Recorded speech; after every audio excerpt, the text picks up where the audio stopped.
And we're going to take you through the basics of bond law. A lot of this is similar to lien law with respect to preliminary notices, but we're going to cover those preliminary notices anyway.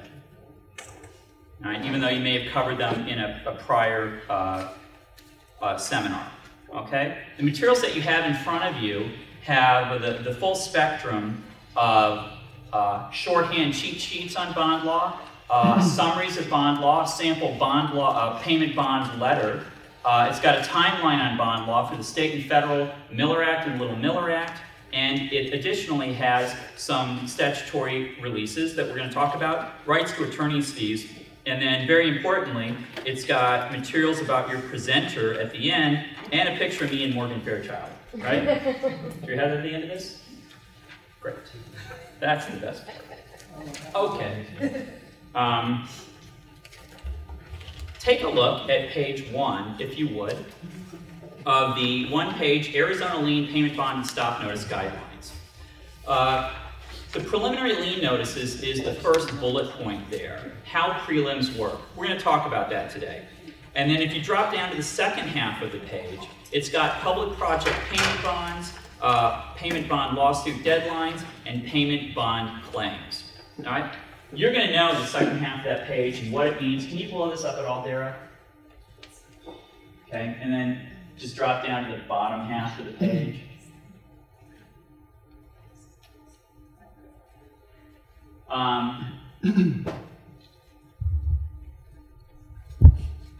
You're going to know this stuff when you walk out of the room in 90 minutes, or about 80 minutes because of the jokes. So don't worry, we're going to be there. Public projects are where you want to be. If you want your company to make money, the most guaranteed source of revenue is supplying materials or labor to a state, county, city, or federal project. Let me get a sense of the room right now. How many of you folks supply materials to a project? Okay. How many supply labor? Okay. Any builders? I know we've got a builder, but she won't raise her hand. I must have offended her in the last seminar. Okay, so all these hypotheticals I'm basically going to deal with from a supplier's perspective, but the analysis works across the board, okay? So no worries. Let's turn to page 2 of your materials. This is information required for preparing preliminary notices, liens, bond claims, and stop notices, okay? This is a little post-it you can put up on your wall when you're opening a file for a customer, a credit account file, or if you're just kind of like setting up the matrix of information. This is generally what you want to know if you want to preserve your bond rights. All right, turning to page 3 of your materials, it's a summary of payment remedies generally available to suppliers and contractors. One of the first things you learn in law school is that you cannot sue the king, all right? You cannot record a lien claim against the government or sue the government without their permission. Now, with that said, right now I've got one of the longest running lawsuits against ATF in ever. It's gone 3.5 years. We're suing the king, but we're doing it by express permission under what's called the Tucker Act. All right, there are certain niches you can fit into, but in generally, if you enter into a contract with the Department of Defense for materials supplied to a military base, you cannot sue the Department of Defense if your materials go into the base and you're not paid for them. All right, so what do you do instead? Well, the Congress passed what's called the Miller Act, the Federal Miller Act, which requires the general contractor on a project to take out a payment bond, which is an alternative source of payment remedies for people who haven't been paid on a project. I love the Miller Act. Listen, whenever we see a military base that we're supplying to, and we've gotten a lot of payment bond claims for Davis-Monthan, and there was a solar panel array there that was built that we were filing payment bond claims against. And sometimes you get a little loosey-goosey on whether it's actually a privately owned portion of the project versus a federally owned. That solar panel array turned out arguably to be privately owned. But I just love seeing these federal projects. It's very simple to get paid. Supplying to federal projects and supplying to state public projects is where you want to be. And having a relationship with a general contractor, a builder, who seems to be getting those projects is where you want to be, okay? It's almost always a guaranteed source of payment if you've got your ducks in a row and you're watching your age and you send out preliminary notices if at a state level. What are the payment remedies generally available to suppliers and contractors? We got a lot of examples here. There's arbitration or mediation. I don't like to have binding arbitration without rights of appeal because I like to have that backup remedy. Vanilla collection lawsuit, this is just breach of contract, breach of the credit application. Civil prompt payment claim, registrar of contractors claims, we're not going to talk about that today. Contractual or statutory rights to suspend or terminate performance, you've got that right by statute, not going to talk about that. We're going to talk about secured remedies, there's 4 of them there. Mechanics liens, stop notices, payment bonds, and uniform commercial code. We're only going to talk about one of these, and that's payment bonds. There we've got the ARS, the Arizona Revised Statutes listed, but there's also Federal Miller Act bond rights. Okay. Every state has what's called an analog of the Miller Act. All right? It is the Little Miller Act. We have one in Arizona. It works just like the Miller Act, but it's a little tougher to prove up a claim. Okay? So when we're talking about Arizona state payment bond claims, we're talking about the Little Miller Act. We're talking about federal bond claims, we're talking about the Federal Miller Act, and it is easier to get paid on a federal project. There's less hoops to jump through. All right, let's talk about those hoops for a second. The first one in Arizona, and let's turn to page 4 of your materials, is that unless you are in direct contract, well, let me go through the preliminary 20-day notices first. What's a prelim? It is an innocuous single page of paper where you identify yourself, you identify the location of the project, you identify the parties to the project, and how much you are going to supply to the project. All right? The contents that are required are a description of the labor, the name and address of the person furnishing, the person who contracted for the purchase of your materials, description of the job site sufficient for identification. It doesn't have to be a legal description. It can be an address. It can be the cross streets. But everybody has to know what you're talking about. All right, a 20-day notice is the first step of a Little Miller Act bond claim, and it's the first step of lien claims also. All right, so that's the first distinction between the Little Miller Act and the Big Miller Act, which is in Arizona, to have a Little Miller Act claim, you gotta send your 20-day notice. All right, now, unless you are functioning as the general contractor on the project, which is what I was gonna say before, you gotta send that 20-day notice out. If you are functioning as the general contractor, meaning you direct contract with the owner, you don't have to do that. All right? You don't have to send that preliminary notice out. And there's even more liberality at the federal level if you're in direct contract with the owner. The contents of a 20-day notice, we've already described. Who has to receive service of a 20-day notice in Arizona under the Little Miller Act? And again, just understand that this is the same preliminary lien statute that you're dealing with on lien claims that you would be dealing with under the Little Miller Act. First, the owner has to get it. Who's the owner in this instance? You're talking about the particular office that issued out the contract. If you're talking about a military base, you're talking about the procurement officer, the contracting officer, and you just got to find, that address. The original contractor.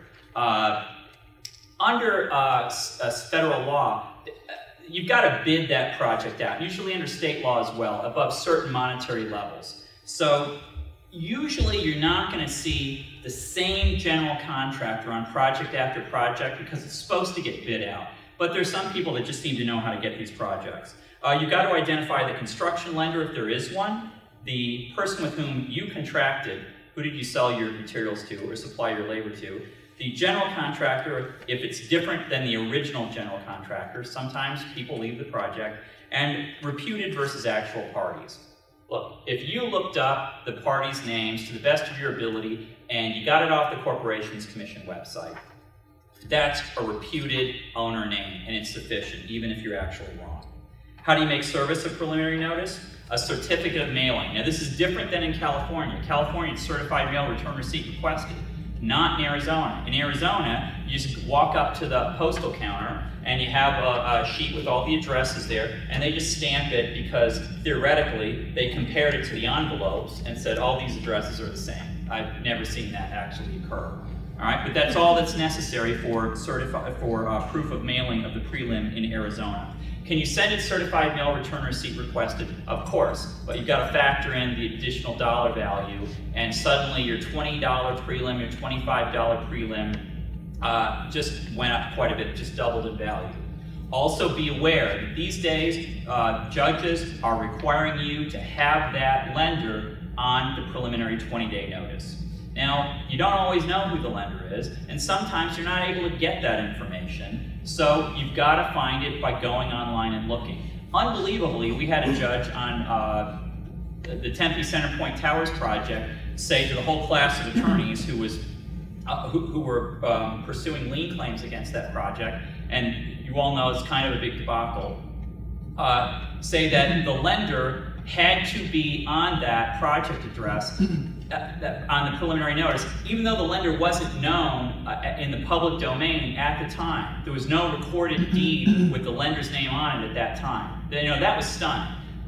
But with that said, you can find out who the lender is by going through the assessor's website, right? And you go on the assessor's website, type in the address, and it'll take you with a link directly into the recorder's website. And there you can get the deed.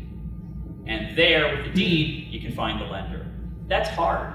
That is not easy. And it's frankly not really fair to, I think, lien services these days to put them through that as long as they've called the GC or called the owner and tried to get the lender name to the best of their ability. You know, the economies of scale here on these preliminary notices in order to keep them inexpensive for you all, and I really recommend that you use lien services for these. Just make it really tough for people to get that information perfect. Okay, 10-day request for information. Let's go ahead, Darren, and take a look at the sample preliminary notice. Okay, and this is boring that your eyeballs roll back into your head, but let's do this anyway because this is what this is about. This is educational, and this is the only place you're going to read this ever in your life, no matter how many preliminary notices you see. Up on top of this, we've got the identification of the parties on the left side. On the right side, you've got what did you supply to the project concrete. You've got an estimate of the total price of the labor, professional services, machinery, fixtures, or tool furnished or to be furnished. You put a dollar value there. Who do you contract with? And the name of the person with whom the claimant contracted. Number 3 is you. Number 4 is who your customer is. Number 5 is the description of the job site. Hypothetical time. Okay, and I use paint as an example because it's on the back end of a project and it just seems to make things simpler. January 1, you supplied $10,000 worth of paint. What's the last day you have to serve your preliminary notice to capture the entirety of that delivery of paint in a bond claim? Under the Arizona Little Miller Act, where you're required to serve a prelim. January 1, you delivered $10,000 worth of paint. What's the last day you can serve a preliminary notice? January 21, 20 days. Okay, now, what does it mean for your materials to go to the site? I forgot your name, sir, in the green shirt. Josh. Josh? Josh asked a great question after the lien service seminar, which is, okay, our materials sit in the yard for a couple of months, and we invoice at that time that it's issued out. They don't get to the job site immediately. When do the 20 days start running? Well, that's a great question because a lot of times people key off the invoice date to decide when their 20 days start. Not accurate, not legally the answer. It's when your materials hit the site, okay? And it's even really a little bit more than that. If you're really nuancing it, you could say it was when your materials were incorporated into the site. The paint went on the walls. But most people understand it as, even if your paint is still in the buckets, the date it hit the site. Okay?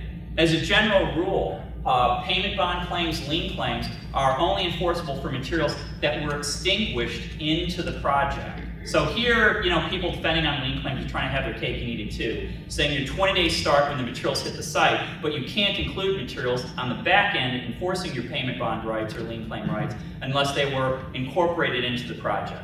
Okay? That's the rule of incorporation. Your wallpaper has to actually go on the walls. And if the subcontractor leaves the site and takes the wallpaper with him or just throws it out, then the owner is not responsible to pay that. You know, in the world of paint, sometimes a statement of account attached to a lien claim or a bond claim will have sundry items such as a ladder or paintbrushes that are used from site to site. And a general contractor will complain and say, hey, I'm not paying for that paintbrush. It's wood and it's used from site to site. Let's say you don't like the general contractor. It's okay to you know, not work with them in the future, and you just want to resolve this. So what do you do in that instance? You give them the brush off. You know, these are not great, but it's original. You have no idea how hard it is to write these. Okay, so January 1, you deliver $10,000 worth of material to the site. January 5, you deliver another $10,000 worth of material to the site. All right. January 25, you send out a preliminary notice for $20,000. Is that preliminary notice valid? Yes and no. It's for 20 days back from the 25th. Exactly. So what's the true value of that preliminary notice versus the stated value? Whatever you furnished during those 20 days. Right. So even though that preliminary notice on January 25 is for $20,000, any Sharpie attorney paying close attention is going to count 20 days back and exclude the $10,000 worth of invoices on January 1. All right? And they know that prelim is only worth $10,000. However, let's say you get paid for the $10,000 worth of invoices on January 1. You sent out your prelim on January 25. You delivered $10,000 more of materials on March 1. You haven't been paid for January 5. January 25, you served your preliminary notice. And on March 1, you delivered another $10,000 worth of material. $30,000 in total. The first 10 on January 1, the prelim on January 25. How much is your prelim worth? It's $20,000. Because here's the thing. You can serve a preliminary notice prior to your delivery of materials. You just can't serve it beyond 20 days from the date of delivery of materials. Okay. January 1, you serve a preliminary notice for $10,000. January 21, January 1, you drop paint of $10,000. January 21, you serve the prelim for $10,000. How much is that preliminary notice worth in terms of a lien claim? $24,000. What? What? $24,000? What are you talking about? We have in Arizona what's called the 120% rule. 120% of your preliminary notice can be reflected upon your lien claim. So, let's say that you dropped $10,000 worth of paint January 1. You served a preliminary notice on January 21 for $10,000. And then January 25, you drop another $4,000 worth of paint on the project. You don't have to do anything. You can record a lien claim, if you timely record a lien claim, or make a bond claim under the Little Miller Act for $14,000. Did I get this? No. Okay, for 20. Okay, January 1 is $20,000. I've given up coffee, and that was a tactical error. So January 1 was $20,000. January 21, the prelim is for January 21 for $20,000. January 25, another $4,000 goes on the site. You don't have to do boo, because you're covered under the 120% rule. Okay? Let's change it around. January 1, you drop $20,000 worth of paint. January 21, you do a prelim for $20,000. March 1, you drop another $20,000 worth of paint on the project. What do you do? An amendment. And I like that you use the word amendment, because here's the problem. You have to do another preliminary notice, because that January 21 preliminary notice only got you $24,000 worth of protection on your lien claim or payment bond claim. Okay? If you do a supplemental, another prelim entirely, and you just call it preliminary notice, and you get it out by March 21, and it's for $20,000, some judges will read the second preliminary notice as replacing the first one. They shouldn't, because it doesn't replace the first one. your rights run off of each of those preliminary notices separately. Okay? And if you simply call the March 21 preliminary notice an amended preliminary 20-day notice, it still does not capture your January 1 drop of paint. It doesn't, because it's not within 20 days.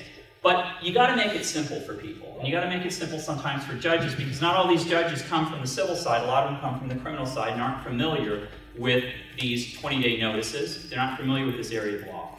So what we do is we send out an amended preliminary 20-day notice for how much? $40,000. And we do it because we don't want the judge reading these as replacements, and we want to capture all of that paint in that second preliminary notice. All right? It doesn't get you anything as a matter of law to make it $40,000 instead of $20,000. Because you've still got to read those 20-day time frames cumulatively. They've got to exist on their own, all right? But you do it because it makes it easier to get paid. Back to the boredom. If you thought it could get more boring, let me read this aloud. Notice the property owner. If bills are not paid in full for the labor, professional services, materials, machinery, fixtures, and tools furnished or to be furnished, a mechanics lien leading to the loss through court foreclosure proceedings of all or part of your property being improved may be placed against the property. You may wish to protect yourself against this consequence by either. Now remember, this is the owner who's reading this, so that's the eyes that you're looking through right now. The legislature is telling the owner what the owner can do to protect themselves. First, you can require your contractor to furnish a conditional waiver and release pursuant to Arizona Revised Statute 33-1008 sub D, paragraphs 1 and 3, signed by the person of the firm giving you this preliminary notice before you make payment to your contractor. We're going to end with these lien releases and talk about those and give an example. But number 2, or you can require your contractor to furnish an unconditional waiver and release pursuant to the statute, subparagraph 2 and 4 this time, signed by the person or firm giving you this notice after you make payment to your contractor. Okay?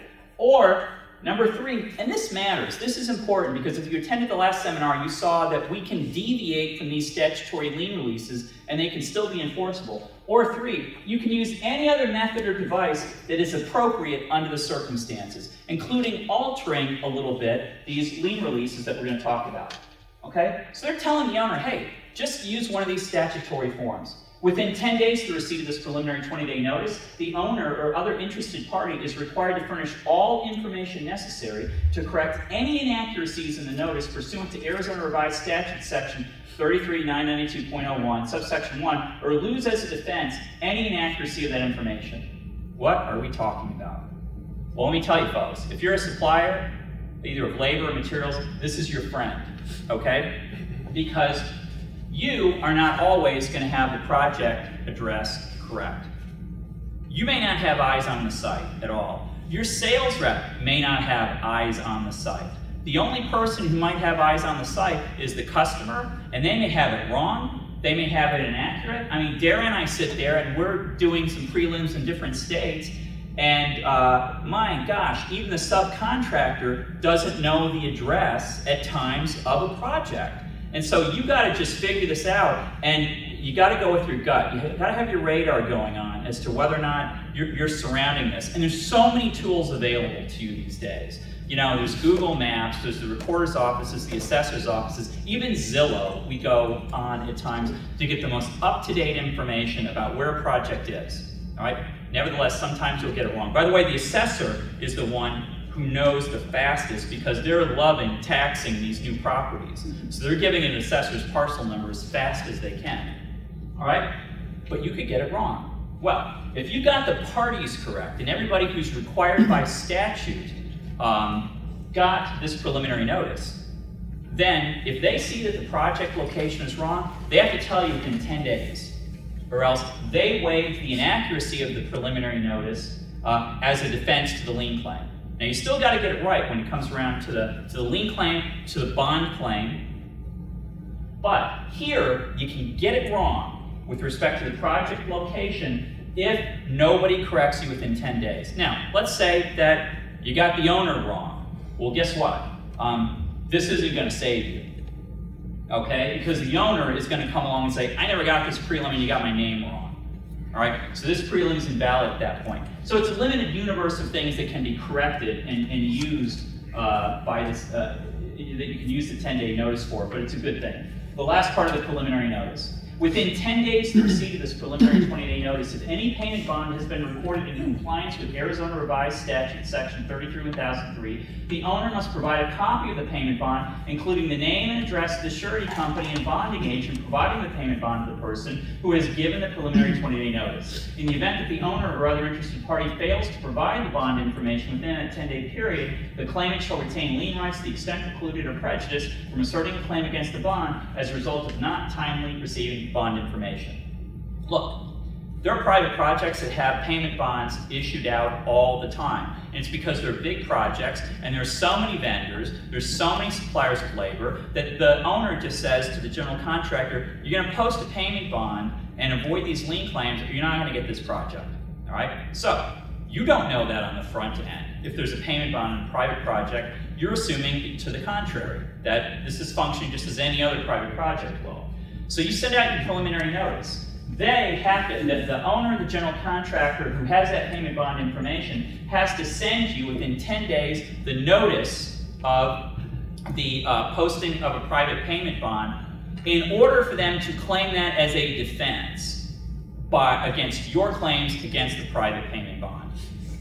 All right? If they don't do that, if they don't give you notice of the private payment bond, then you retain, your lien rights. All right. Now that goes outside the scope of our Little Miller Act stuff, but since we're talking about preliminary notices, I wanted you to be aware of it. It's on them. It's on the owner. It's on the general contractor to provide you a copy of the private payment bond if they want to hold you to not liening the project and going after the bond instead. All right. Questions about 20-day notices? I have a question. Yes, sir. The dollar amount, if you scroll up, or an estimate is okay, and is there any downside of estimating high in Arizona? No, and this is very important that, folks, this is not a recorded document, and there are no penalties for saying, I'm going to supply $1 million worth of paint. Now they'll think you're crazy, and you may not work with that customer or general contractor again, but there is a downside to underestimating, which is that if you don't make your estimate high enough, you may restrict your ability to make a payment bond claim, to make a lien claim. The Little Miller Act payment bond claims on the restrictions of how much you claim work exactly the same. You got 120% of those rights as you set out the dollar value. What we do is we if we're dealing with a supply contract and you're not entirely sure how much you're going to supply materials during the lifetime of the project, we up it by about 25%. If we're dealing with a subcontractor who's got a price stated on their subcontract, we ask them to give us the total dollar value for the contract and we put it in there. Why? Because even though they may only be doing a Little Miller Act claim for, say, $25,000 out of the $100,000 value of the subcontract, that $100,000 amount is not going to shock the GC or disturb the owner. Okay? But if you're supplying materials and you just add $50,000 onto it, yeah, it could annoy them quite a bit and go, wait a second, is there product diversion going on? Is there another project that's actually getting this paint and you guys are diverting it onto this bond claim? Because dollar values are what raise their antenna. If there is a government 4-building office park that's going up, you may be under the impression that you're supplying only to building A, when in fact your customer is working on all 4 of the buildings. In that instance, your original prelim is going to be underestimated. All right, and frankly, even pulling it up by 25% is probably not going to be enough to cover it. But it gives you some wiggle room, and this is what it does. Most people get paid some of what they're owed on a project. And so you can be well under the stated value of your total material supply on your prelim and still be okay, because this is about leaning the agent. It's not about really leaning a particular, necessarily, time frame of invoices. Okay, it could be that at the time you recorded the prelim, you got a bunch of paint dropped in that prior 20-day period, all that gets paid. It's the stuff that gets delivered 6 months later that didn't get paid. And your prelim may have a large enough dollar value to cover that. Okay? let's turn to page 6. What are we running to, Garrett? What time? It's 10:50 right now. Right, what's our 11:45. 11:45. Oh, we got an hour left. Yeah. Oh, shoot.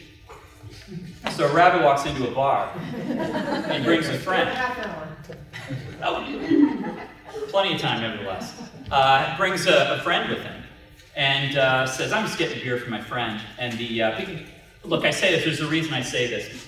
There's no reason I say this. But you know, we split a lot of hairs and cut a lot of nuances in legal terms in the practice of law. You know, the difference between incorporating materials into a project site versus extinguishing them. And an example here is that if you use plastic tarps, for example, to paint a wall, and those are unusable after that, if you use plastic paintbrushes, you can actually include that as part of your Miller Act claim because that was extinguished as a part of the construction of the project. Okay, it wasn't incorporated into the wall, but it was extinguished. And so I kind of quibble with people when they say the rule is incorporation. It's not incorporation. The rule is extinction.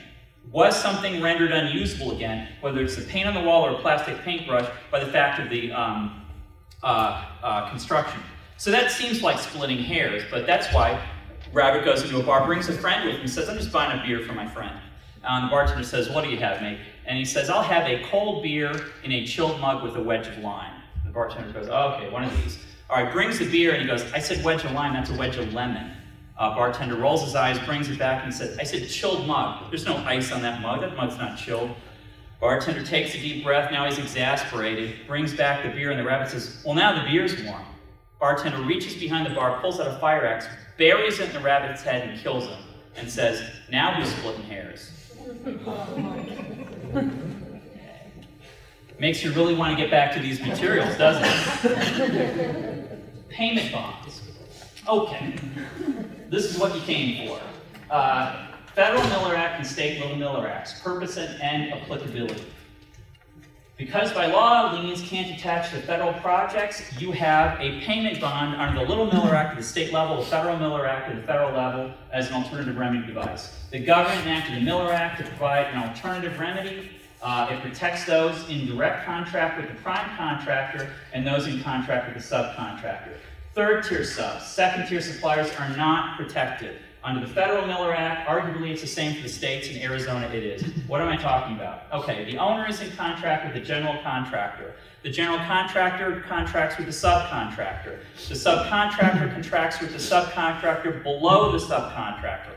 That's it, as far as subcontractors go. It's just too far removed after that for the GC to have 3 layers of subcontractors down there. At a certain point, it gets kind of ridiculous. All right? The same thing for material suppliers. But here, second-tier material suppliers don't get to assert Little Miller Act claims or Federal Miller Act claims. What's an example? Okay.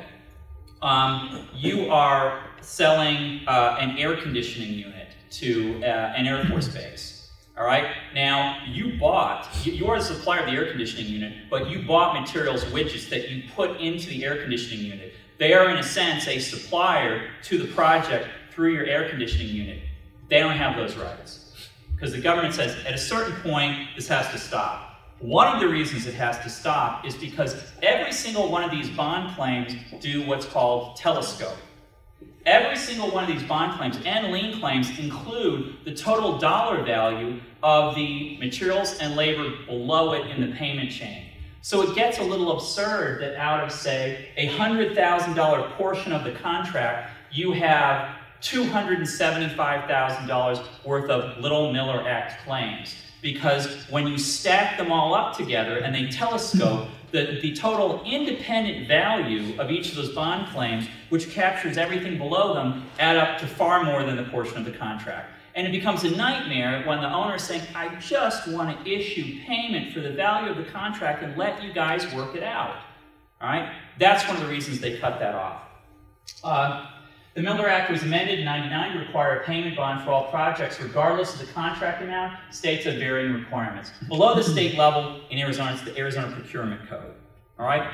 It's the same requirements. Large point B, bond claim letters for public projects. Listen, here's why you love public projects. At worst, at most, there's only 2 things you have to do. A preliminary notice and a bond claim letter, plus a suit at the end of the project. That's it. Lien claims are not easy to do, okay? They're tough at times. Bond claim letters are really easy to do, all right? And you know that if you're in direct contract, here's how it works. If not in direct contract with the prime, a bond claim letter must be sent to and actually received by the prime within 90 days of the last date labor materials are furnished. Not the date of invoice, the finance charge, or punch list, or warranty work. Look, you don't get to extend the 90-day period because your materials failed or your performance was inadequate. Okay, you don't get to do that. A 20-day preliminary notice must be served and a 90-day letter sent and actually received by the prime. That 90-day letter that goes out, this is the only nuance. And sometimes, you know, lien services, bless their heart, get this one wrong because they're not attorneys. That 90-day letter has to go out within 90 days of the last date of your supply of materials or labor to the primary contract or to a change order. But it can't be makeup work. It can't be mistake corrective work or mistake corrective supply of materials. All right? It has to be what you did right pursuant to the contract. That 90 days means the date the general contractor receives your 90-day letter. It can't be the date you put it in the mail. All right? I've dealt with lien services where I get a letter that is dated 90 days from the last date of supply. And I go, oh boy, you guys misread the statute. That doesn't happen very often, but I go, any chance that you faxed this on that 90th day? Because it's a little ambiguous as to how service has to be achieved. They just have to for sure receive it. No. Oh, okay. Well, let's look at the preliminary notice. And let's see if the preliminary notice listed all the entities that, and the bond information on the preliminary notice. And if so, that preliminary notice may serve as the 90-day letter. Because the 90-day letter can go out at any time. It just can't go out after 90 days from your last supply of materials. All right? So that's very important. Sometimes you're going to have to Federal Express that 90-day letter to the prime. Sometimes you're going to have to get in your car and drive over to their office and deliver it to them. All right? The letter has to state with substantial accuracy the amount claimed, to whom the labor materials were furnished, and a demand to prime for payment. All right? Substantial accuracy. You don't have to be sure how much the claimed amount is. To whom the labor materials were furnished and a demand to prime for payment. It should also identify the nature and value of labor materials furnished and a bond number. Okay? So this is why your preliminary notice should have that bond information, if at all possible. Because if you blow it and the 90-day letter doesn't go out in time, you saved a day with that preliminary notice. That is why I always tell people, well, don't worry if you're functioning as a general contractor or not, okay? Don't worry if you're in direct contract with the prime or not. Send out the preliminary notice every single time. Because if under state or federal law you are not required to serve a preliminary notice, you've still got to back up to your bond letter. Service is typically required by certified mail to the prime only. It's advisable to copy the surety, the owner, the lender, the subcontractor, and other potentially interested parties because you are wanting to get paid. Direct contract with the prime means you don't have to send out the 90-day letter. Under the Federal Miller Act and under Arizona law, you also don't have to send out the preliminary notice if you're in direct contract with the prime contractor. The payment bond claim, foreclosure, lawsuit for public projects. The Miller Act and the Arizona Little Miller Act require suit to be filed in the payment bond after the 90th day of your supply of materials, but not later than 1 year than the last date labor materials are furnished. You guys got to ride your agents. And frankly, there's really no excuse for waiting a year to file suit on a payment bond claim, because you know within 90 days from your last supply of materials if you've got a problem. A general rule of thumb, if you're dealing with a mistake anywhere in the system, on your prelim, on your bond letter, move quickly. Acknowledge the reality, don't live in denial, move quickly, and because if there's money in the budget, you can get paid, all right? Private project payment bond claims, obtain a copy of the bond and follow the notice of claim requirements specified in the bond. Some states don't permit private project payment bonds to be more restrictive than those for public projects. That's the same in Arizona, all right? Meaning that that 90-day letter can't be a 75-day letter, okay? Let's look at what a payment bond looks like.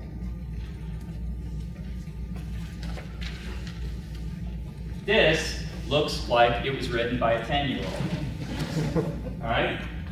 But it's a real payment bond. I mean, seriously, it looks like it was written with an old typewriter with carbon behind it and, you know, pencil lines and things like this. But that's all it looks like. We're not going to go through this document, but I just wanted to see what one looks like.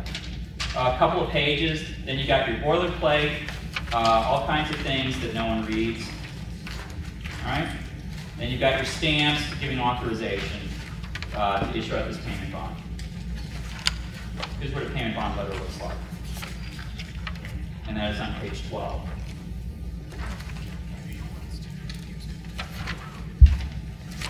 It's a pretty innocuous document. Doesn't look very formal. It's not very formal. And it's remarkable that you can secure millions of dollars of repayment rights by timely serving this document. Okay? Who does it go to? Contractor. Doesn't have to go to the surety under either the federal or Little Miller Act. You want to identify the project, the owner, the contractor, the bond number. All right? We send it to the surety anyway because we want to get paid. Look, at a certain point, I give up on dealing with the general contractor, and I sure give up on dealing with the project manager at in the county office or what have you.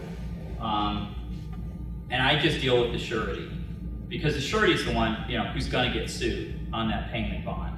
And so they'll work as an intermediary. What they'll generally do is issue you out a proof of claim form. They'll ask for you to dump your file, send all your documentation, send all the correspondence, and sign it under oath that this much in materials were supplied. And then you go into negotiation, and the way it typically goes is you waive finance charges, you waive most or all of attorney's fees, or you lump the finance charges and attorney's fee together and you waive about half of what's there left over. Okay?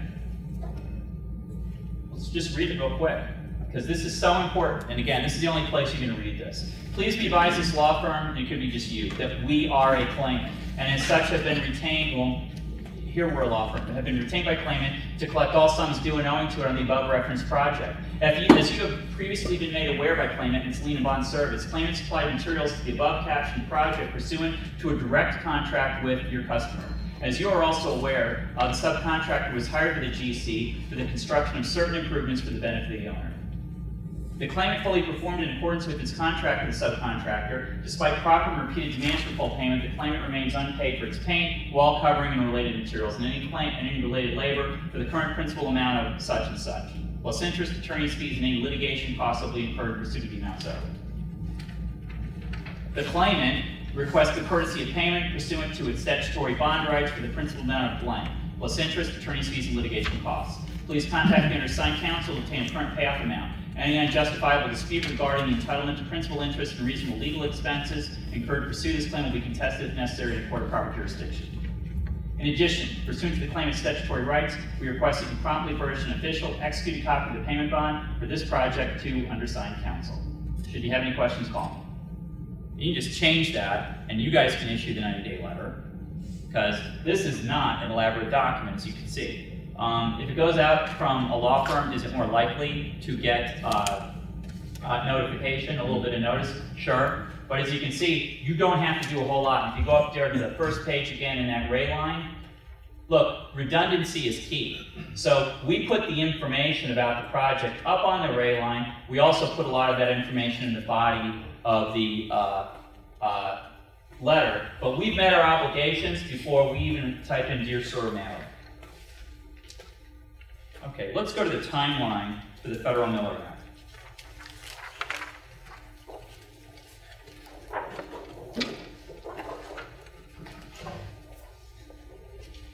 Let's blow it all up. There's not much there. Okay, this is a one-year snapshot. Actually, it's about 14 months, 13 months. The project actually is getting worked on off screen, over here on the wall. It's getting worked on. This is a supply of paint, okay? So January 1, again for analysis because it's the tail end of the project. January 1 is the first day you furnish paint to the project. We'll call it $10,000 worth. February 1 is the last day your materials or labor are furnished. This is a very important date. Okay, you delivered paint all throughout the month of January and into February 1, but February 1 was the last time you dropped paint on the site. Not the last time it sat in your store waiting to be picked up, the last time the paint got to the site. Okay? May 2nd, if you are not an express or implied contract with the general contractor, or with the owner, a written notice must be sent to and received by the general contractor by the 90th day after the last day of materials furnished. The notice must provide with substantial accuracy the amount claimed and the name of the party to whom the materials or labor were furnished. Okay? If you're functioning as the GC or you're in direct contract with the GC, you don't have to send a written notice within 90 days. Okay? Meaning, all you got to watch is your 1-year timeline from the last date you supplied materials. That's all you have to do. And then sue within that 1-year timeline, and then you're going to negotiate with the contracting officer or with the general contractor during that time to get paid. The letter should make clear that the claimant is looking to the principal on the bond for the payment. The principal is going to be the general contractor. And that's why the letter is statutorily required to go to the general contractor, not to the surety. Okay, so you have to file suit anytime after 90 days from the last date materials supplied, or within a year after the last date materials were supplied. Deadline to sue in this hypothetical is February 1 of next year, because the last day materials were furnished was February 1 of this year. Can we go to Little Miller Rock timeline?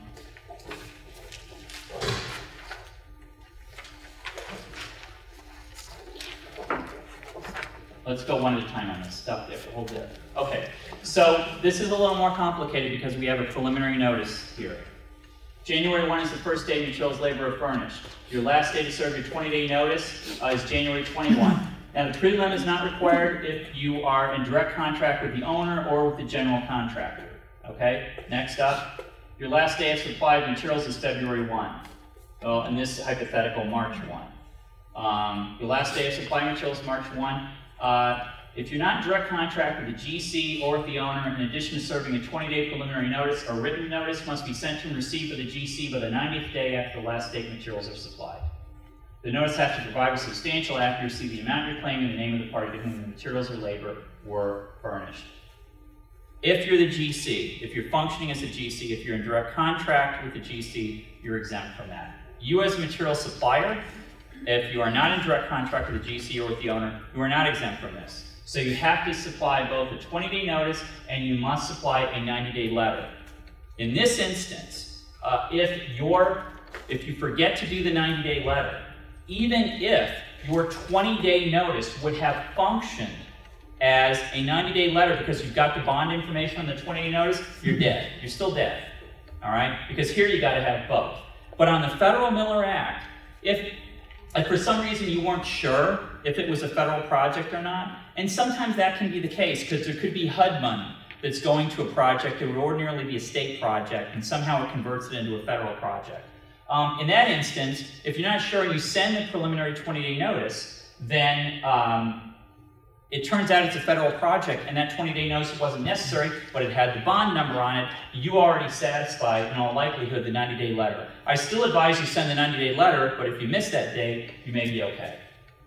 All right? For private project payment bonds, obtain a copy of the bond and follow the notice and claim requirements specified on the face of the bond. When do you file suit? When you've got a Little Miller Act. Same as the federal. File suit anytime after 90 days from the last date the materials supplied, but within 1 year after the last date the materials are supplied. Deadline to suit on this one is March 1 of next year. Okay? This is a killing field. All right? Let's come out of this and go over the conditional waivers and releases. We've got a little more time on these waivers and releases, and you know that's a good thing because I had to rush too much through these on the lien claim session. And there's important things to understand about these waivers and releases. First of all, there's 4 of them. They were written by the state legislature back in the 80s or 90s, and they did their best, but they didn't do some things right in them. All right, there's 4 kinds.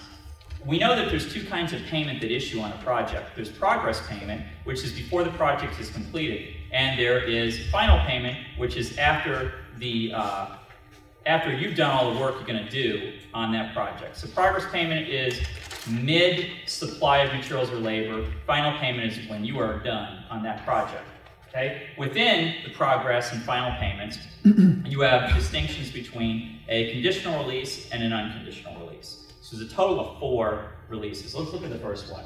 This is a conditional waiver and release of lien, bond, or stop notice rights on progress payment. Again, you know, this is the only time you're going to read this stuff, so let's actually read it aloud.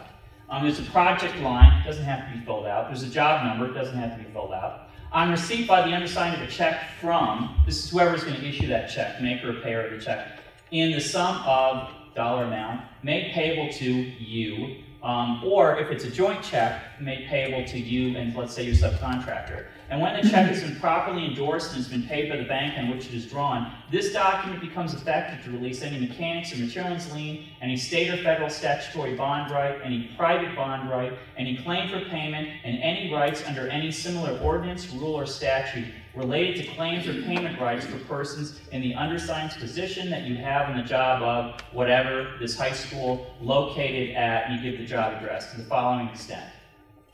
That's pretty simple surplusage. This release covers a progress payment for all labor, services, and equipment and materials furnished to the job site or to your customer through a particular date only, and does not cover any retention, pending modifications, and changes or items furnished after that date. Before any recipient of this document relies on it, that person should verify evidence of payment to the undersigned. All right, this last paragraph does not matter, but undersigned warrants that he is either paid or will use the monies he receives from this progress payment to promptly pay in full his labor, subcontractors, materials, and suppliers for all work, etc., delivered to the project up to the date of this waiver. People ask me all the time if they can issue a release only for invoices and not for through days, because the world doesn't live in through days. The world lives in invoices. And I say, of course. Here's an example. All right, every other day during the month of January, you deliver $1,000 worth of paint to a project. All right? At the end of the month, you've got $15,000 worth of paint delivered to the project.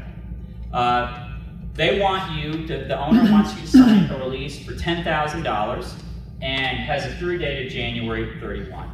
The legal effect of signing that conditional waiver, because it converts into an unconditional one, or an unconditional waiver through January 31 for $15,000 worth of paint that you're only going to be paid $10,000 for, is you lost your little Miller Act or federal Miller Act rights for that other $5,000 because you delivered that within the month of January. Now, you can do a couple of things. You can say, no, we're going to make that through date. We're going to go back and pick up the $5,000 worth of paint and put the through date earlier than those $5,000 worth of paint supplies. You can do that. The other thing you can do, and I just get this request all the time, can I just write the invoice numbers out in the margin and put a little asterisk where the through date is, right here, just draw a line through that and put an asterisk, and out in the margin say the invoice numbers, these will be paid, all of the rights reserved. Yes. All right, because remember, on the preliminary notice, the instructions to the owner were, hey, you can get a conditional waiver, you can get an unconditional waiver, or you can use any other document that works. All right, that document works. What it is a standalone contracted waiver, and the judge is not going to get to just rubber stamp it and say, yeah, that matches the statute, so this is enforceable. No, the judge is going to have to step back and go, you're right, this is a waiver for just those invoices.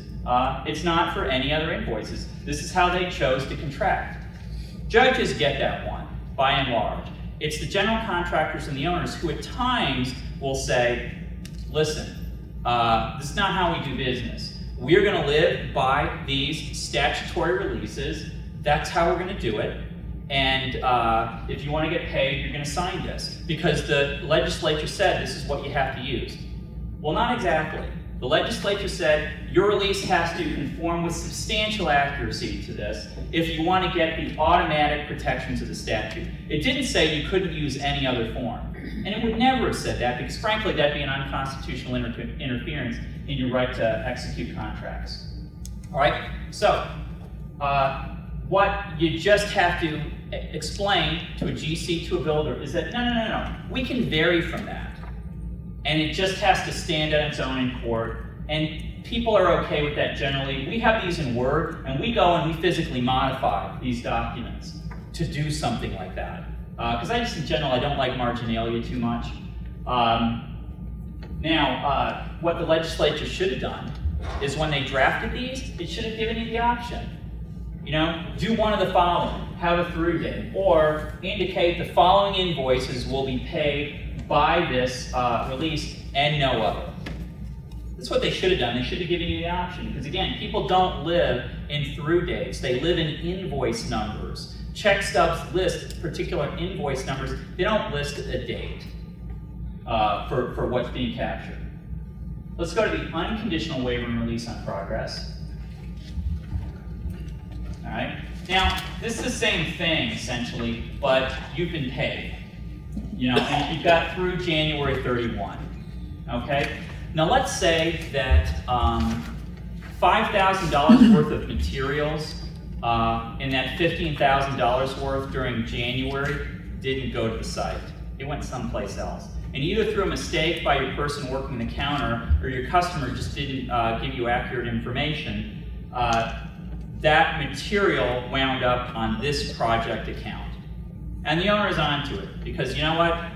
They run the Purple Cow restaurant, all right? And they ordered nothing but purple, but I don't know if the Purple Cow still exists down like in Washington, but they got a bunch of orange paint in here. Hey, there's no orange paint on my Purple Cow restaurant. This $5,000 worth of materials, forget it, we're not paying for it. Oh, okay. Give us $10,000. We're going to issue an unconditional release on progress payment through January 31 for all $15,000 that were reflected on our preliminary notice. We're on board with this. Something happened and it's not your fault. You just pay what you're owed. We'll go after the subcontractor for the other $5,000. Okay? That's very reasonable, except this is what the legislature wrote. Does hereby release any mechanics lien, any state or federal statutory bond right, any private bond right, any claim for payment, and any rights under any similar ordinance, rule, or statute related to claim or payment rights the undersigned person has. What did that do? That just waived your contract rights. You waive any private bond right, any claim for payment. Now, the subcontractor can show up in court and say, hey, you know what? You guys waived that other $5,000 in January. And they're right. Because the legislature didn't think ahead and understand there are a lot of scenarios where you're going to accept partial payment from the owner in exchange for a full and final release for that scope of time or for the entire project. All right? So what we do, and you can write this in on your own release, we put a little caret if it's in hard copy and we're filling it in. And in front of any claim for payment, we write any lien, bond, or stop notice claim for payment, and any lien, bond, or stop notice rights under any similar ordinance, rule, or statute related to lien, bond, or stop notice claim or payment rights. Now, it's better to do that in Word, so we type all these out in Word, and we stick those in, and we give clients the option as to whether or not they want the express statutory release. And look, if you're getting paid in full on the project, you don't care. But if you're not, there's something else going on, we just insert those words right in the document. Do we advertise that to the owners of GCs? No. Do we say, hey, this is the exact statutory release? No, because that's not true. What we give is an entirely accurate representation of what the document is, which is that is going to waive rights against you, owner, or general contractor as an agent for the owner, on this project. Yeah, it's going to reserve rights against the subcontractor, but that doesn't affect you, that doesn't hurt you. Okay? If you go down to the bottom of the release, it says, this document waives rights unconditionally and states that you've been paid for giving up those rights. This document is enforceable against you if you sign it, even if you have not been paid. If you haven't been paid, use the conditional release form. Okay. joint checks. Joint checks are two-party checks where the subcontractor and the supplier are being paid at the same time. I bring up joint checks because it feeds right into this. Okay, you supplied $15,000 worth of paint during January. The laborer supplied $10,000 worth of labor. The owner cuts a joint check for $25,000 and says, hey, here's how this works. Both of you are going to sign this in order to legally deposit it for $25,000. Once you both sign it and it's deposited, we don't care what you did with the money. You, paint company, have lost your Little Miller Act rights, and you, laborer, have lost your labor rights for the month of January. Okay? Well, let's say that the subcontractor has fairly predictable and frankly typical cash flow issues, which is they are dependent upon cash flow from this project in order to pay their bills. And you know what? They're running short. They just don't have the money in their account. Okay? Doesn't make them a bad person, just it happens. Okay? So the subcontractor comes to you, the supplier, and says, okay, here's the deal. I got a $25,000 joint check. You sign off on this. I'm going to give you a check for $15,000 for your materials. I'm going to deposit the owner's check. We're all good, and you give me an unconditional release on progress payment through January. Don't do it. Because if that subcontractor's check bounces, you have lost your Little Miller Act rights through the month of January. You have lost your Federal Miller Act rights through the month of January. Okay? So what you want to do instead is if you're certain your check is good, you're going to say, how about we do this instead? All right? I'm going to give you a check for $10,000, and I'm going to keep this check for $25,000 from the owner, from the general contractor. All right? That's how that is. And listen, we got some money. You can see our nice office, whatever. We're good for it. If we're not good for it, you have a treble damages statute subcontractor to sue us for.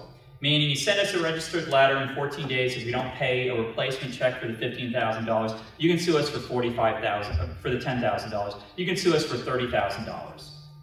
Okay?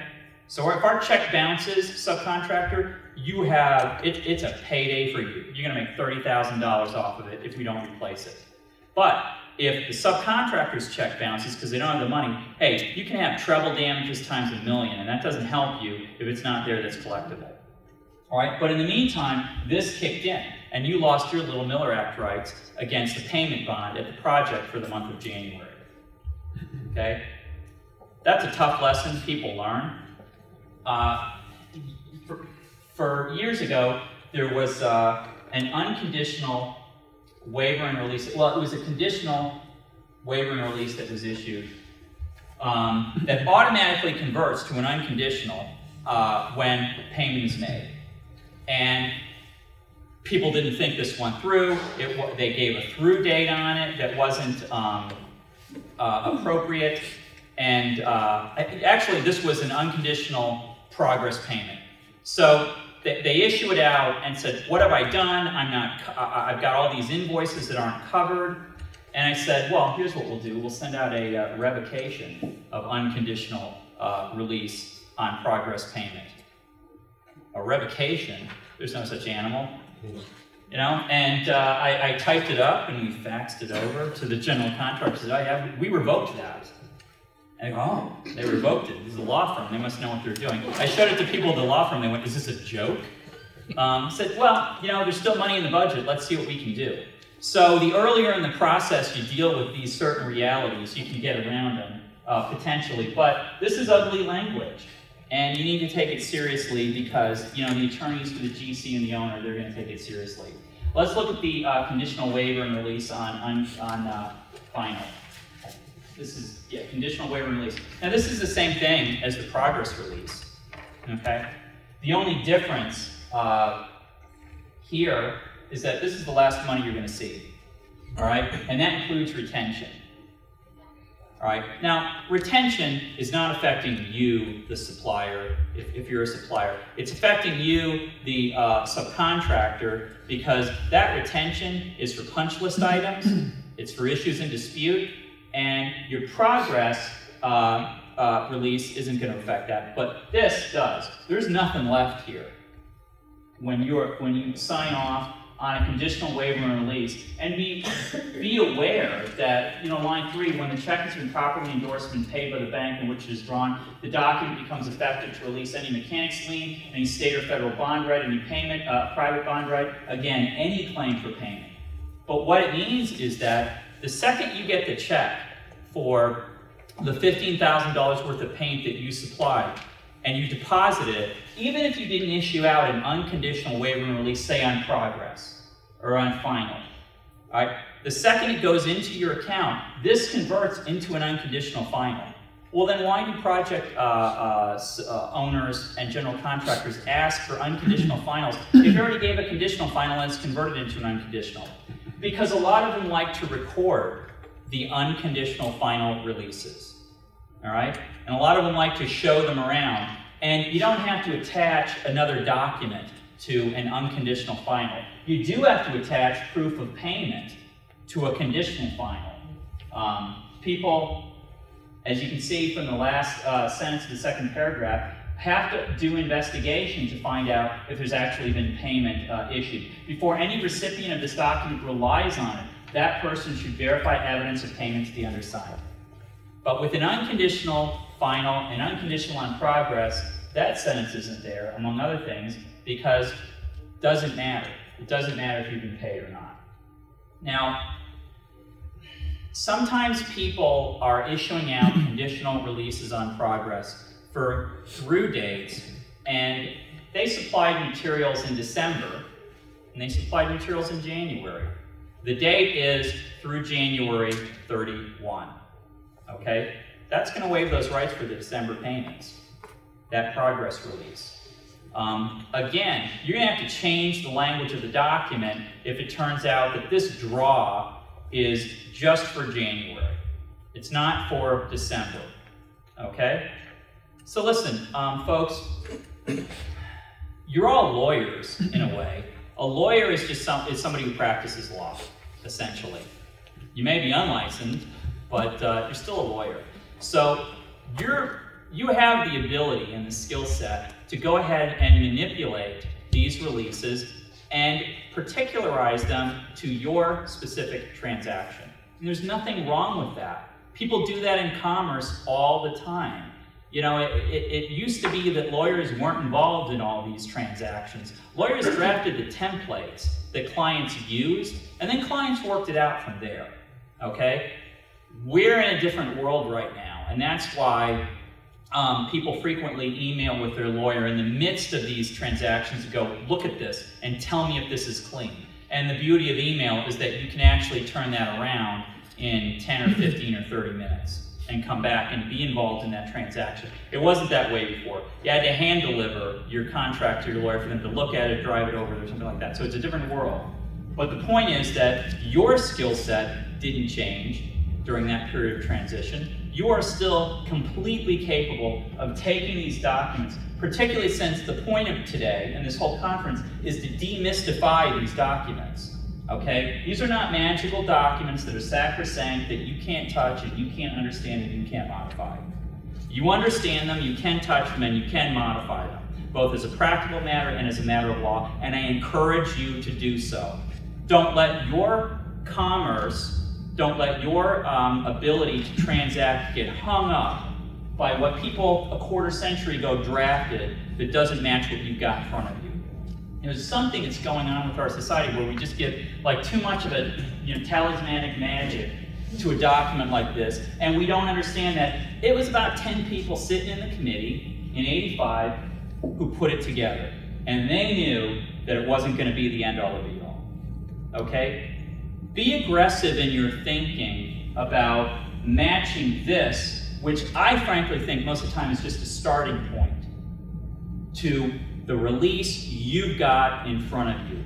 Don't be afraid. That's the reason that you're in a seminar like this. Be intellectually aggressive and say, this doesn't work. Okay? Unconditional waiver and release. This has just got that ugly, nasty language at the very bottom that says on final. Unconditional waiver and release on final payment. It's got that nasty stuff on the bottom that says you are done when you sign this. Okay? So make sure you got it all. So let's go back up to the top for a second. Let's read this one aloud, because this is the death knell for your little Miller Act rights. Okay? The undersigned's been paid. By the way, I don't think I've ever, in my entire career, 20 years, known what the job number was in any project. I don't care, okay? I will describe the project up there. I don't have a problem with that. The undersigned's been paid in full for all labor, services, equipment, or materials furnished to the job site or to blank, the person with whom the undersigned contracted. If you're a supplier, that's your customer. If you're a subcontractor, that's the general contractor. If you're a general contractor, that's the owner. On the job of the owner, located at job description, and does hereby waive and release any right to mechanics lien, any state or federal statutory bond right, any private bond right, any claim for payment, and any rights under any similar ordinance, rule, or statute related to claim or payment rights for persons in the undersigned's position, except for disputed claims in the amount of blank. Okay, these undisputed claims, that is non-retention money. Okay, these disputed claims. Those disputed claims are, hey, this paint didn't adhere. Okay, whatever. But that's not the same as retention. You are waiving your retention rights with this document. The undersigned warrants that he's either paid or will use the money he receives from his final payment to promptly pay in full all laborers, subcontractors, material men, and suppliers for all work, materials, equipment, or services furnished and provided for the above referenced project. I frequently have a general contractor or builder say to me, listen, your supplier contractor is asserting your Little Miller Act rights, your lien and bond rights against this project. I have a waiver and release from the subcontractor saying that they either paid you or they were going to pay you.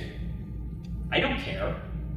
You know, I'm not a part of that release. That's a representation they made to the owner, to the general contractor, and they may be in breach of that representation, and that owner or general contractor can sue the party who signed that release. My client didn't sue it. It doesn't have any bearing on it. But what is clear are, again, two things. Number one, you've got to make sure you've been cashed out on this project at the time you signed this document. All right? And never send it over to the general contractor or owner before payment has issued. The internal accountant may say, hey, I just have to have an unconditional final before I release out payment. No, that is what conditionals are for. Listen, you want to give them an opportunity to say yes. You want to give them workable alternatives. So instead of saying, no, I'm not signing this unconditional final because you haven't cut payment, you go and you create your own conditional final, and you send that instead. Give them a winning alternative, all right? If they hold firm, then you've got to either spend some time explaining, or you've got to get a professional advocate to spend some time explaining. The point is to keep this out of court, which is a losing proposition for you, all right? It's got the other problem here, which says that you're waiving any claim for payment and any rights under similar ordinance. Once again, the project is finished. It's $100,000 worth of paint. Walmart, well, we're on Little Miller Act stuff, so the Air Force Base in the cafeteria said, you know what, there is not $100,000 worth of paint on our cafeteria walls, okay? Even if you painted them 10 times, it's not here. And oh, by the way, where's the color magenta on these walls anywhere? Not quite. However, there's a casino down the road that we think probably that paint went to. And you go, got it. All right, pay me $50,000, I'll give you a full and final, and we'll deal with the subcontractor on the other $50,000 worth of paint. If you sign this document as a legal matter as it stands now, you may have lost your contract breach claim against the subcontractor, because the subcontractor will show up in court and say, you waived any claim for payment. Now the judge should step back and go, whoa, that is not what this is about, and we all know it. It's relating to the delivery of materials to that project, but the judge may not get it. Let's go to talk about attorney's fees for a second. Yesterday, I spent a few minutes when we were talking about credit application documents, because we're saying you got to have an attorney fee recovery position in your credit application. And those are available under Little Miller Act and Federal Miller Act bond claims. But how often is a judge going to award you 100% of your attorney's fees incurred for pursuing a bond claim? in the absence of bad faith conduct by the general contractors, the surety's lawyer, the answer is never. Never, not ever. Because they're only required to award reasonable attorney's fees. Let's go down a little bit in this. By the way, under this is what a lawsuit looks like, very quickly. These days, it's a very generalized document that identifies the parties on the front page. It has a jurisdiction and venue section where it says, hey, we're in federal district court because this is Federal Miller Act out of the Phoenix Division. And these are the parties, and jurisdiction is proper in this state because it's Davis-Monthan Air Force Base. Okay, fine. In which case, you may be down in Pima County in that division. Then you go to general allegations. Here's who we are. Here are the materials we supplied. Here's the project that it went to. Then you get to count 1, breach of contract. That's against your customer, the subcontractor. This is from a supplier's perspective. Count 2 is breach of personal guarantees. If anybody personally guaranteed it, throw it in. That again is from the supplier's perspective, only if there were personal guarantees. Then number 3, foreclosure of Federal Miller Act claim. All right? Now, you have attorney's fees you can recover on counts 1 and 2 because in Arizona we have a contract fee statute, ARS 12-341-01A, which says that in any litigation involving contract, the prevailing party gets their attorney's fees. All right? Now, federal law will adopt that for the state-based common law contract portions of the lawsuit. For the Federal Miller Act, we can come down a little. Yeah, we want that. Okay, the Federal Miller Act will look to the contract or to state law. So the Federal Miller Act doesn't specifically award attorney's fees, but they're saying, okay, if your credit application has it, great, you get your fees there. ARS 12-341-01 is around, you can get your fees there. All right? Under the Little Miller Act, it's mandatory that the court award an award of attorney's fees, but it's reasonable attorney's fees. As a practical matter, you will never get 100% of your attorney's fees, which in and of itself may prevent you from even suing because just the risks plus the amount you're going to expend compared to what you're going to recover just doesn't necessarily make it worthwhile. However, a surety should be good for it. All right? And they're required to post a bond that can accommodate those additional values. It's a balance. But what reasonable means, I generally take to be 50 to 75%, maybe 85% of your attorney's fees incurred. Okay? We recently did a fee application the last week or so to the court. We're entitled to every dime of attorney's fees we incurred. But at the end of submitting the time entries, we said, listen, a presumptively reasonable value of attorney's fees is 75%.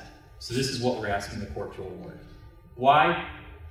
I thought the judge was skitterish on the whole idea of attorney's fees in the first place. And I felt like, and he knew he was going to get appealed by the other side, so we gave him an out. And we made him look like a great guy, and we looked like great guys. And I knew there was no way he was going above 75% anyway, and he'd probably drop to 50% if left to his own devices. So that's why we went there. And the reality was, we faced reality in the fee application section. If an attorney says, don't worry, the other side's going to pay your attorney's fees. Listen, if you go $50,000 into a bond litigation and your bond claim doesn't win, then a couple of problems. Number 1, the other side can get attorney's fees against you. Number 2, you may get your attorney's fees against the subcontractor, but guess what? The whole reason you're in court is because they didn't have the money to pay you. So they're not any more likely to have the money to pay a fee judgment against them. All right? So this is dicey stuff. And again, you guys are the masters of that universe as to what your attorney is going to do. So you need to be the one sitting back and saying to the attorney, okay, here's what your job is, lawyer. Your job is to educate me. Your job is to not make decisions for me. I make those decisions. Okay, so you tell me what our likelihoods are. Let's run through some math together. And I'm willing to pay you the 0.3 to 18 minutes of time for you to explain this stuff to me so that I can make some long-term predictions and not be down a terrible road in 18 months.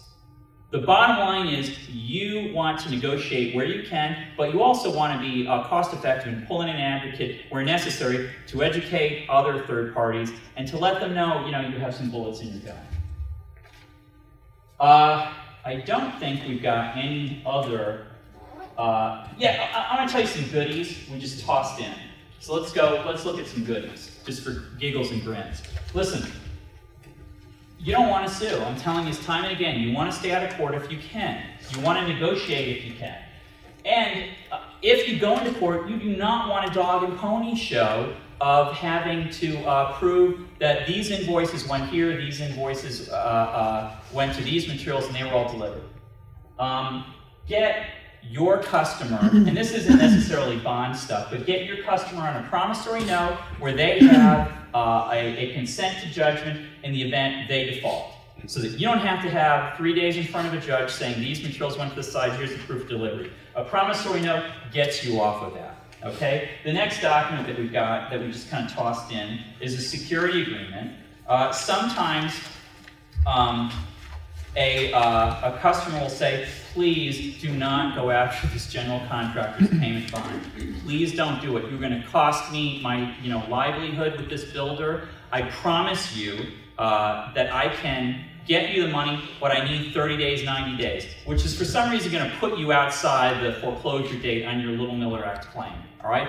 And you're going, why should I do that? And they may say, because I have a pristine title to a house or something like that that I'll post as security. And you go, well, I'm not exactly interested in living in your house or selling your house. But nevertheless, I get that you can't lose your house. And that's another threat. So yeah, you give me a good title report or what have you. You give me a clear title on that piece of construction equipment, which is worth $50,000 that you'll pledge as security. And I'll file a UCC, or I'll file, after I do this security agreement, or I'll record this security agreement against your house. Okay? And that's what this document does. And you just fill it out. You can make changes to it. Again, don't be afraid of these documents.